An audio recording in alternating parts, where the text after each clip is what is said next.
നമ്മുടെ മലബാർ ഗോൾഡിന്റെ one of the മുതലാളി, അതിലെ ഒരു മുതലാളി ഇട്ടേക്കുന്ന പോസ്റ്റ് ഇപ്പോൾ നല്ലതായിട്ട് വൈറലായിട്ടുണ്ട്. പ്രശ്നം പോസ്റ്റ് ഇട്ടേക്കുന്നത് ഇങ്ങനെയാണ്: ആദിലയും നൂറേയും വീട് പാലുകാച്ചിന് എത്തിയത് തന്റെ അറിവോടെ അല്ല, സദാചാര മൂല്യങ്ങളെ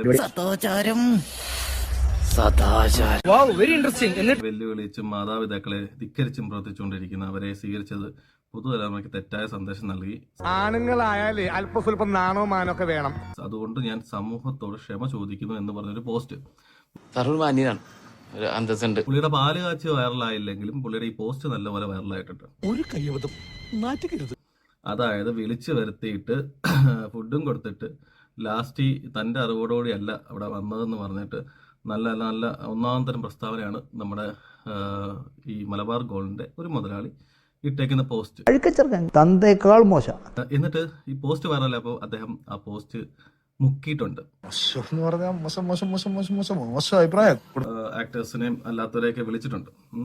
അതൊക്കെ എന്റെ അറിവോടുകൂടിയാണ്. ഇത് മാത്രം ഞാൻ അറിയാതെ വിളിച്ചതാണ്.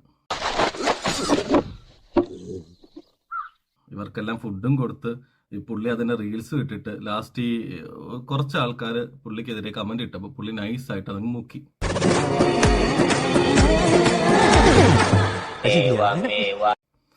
അത് ഈ പണക്കാരുടെ ഒരു ഹോബി ആയിരിക്കും, പോസ്റ്റ് ഇടുക മുക്കുക, അങ്ങനെ ഒരു ഹോബി ആയിരിക്കും.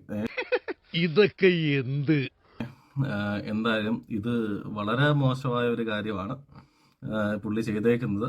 ഈ നാടിന്റെ ഈ അവസ്ഥയ്ക്ക് കാരണം ഇവന്മാരെ പോലുള്ള ഈരകാല മൃഗങ്ങളാണ്. ഇതിപ്പോ അത്യാവശ്യം നല്ല പോലെ വൈറലായി കഴിഞ്ഞപ്പോ പുള്ളി ആ പോസ്റ്റ് മുക്കിയിട്ടുണ്ട്. അതും പണക്കാരുടെ ഒരു ഹോബിയാണ്. സത്യത്തിൽ എന്റെ അവസ്ഥ നിങ്ങൾക്ക് അറിയാൻ പാടില്ല എന്നിട്ടാണ് നിങ്ങൾ ഇങ്ങനെയൊക്കെ സംസാരിക്കുന്നത്.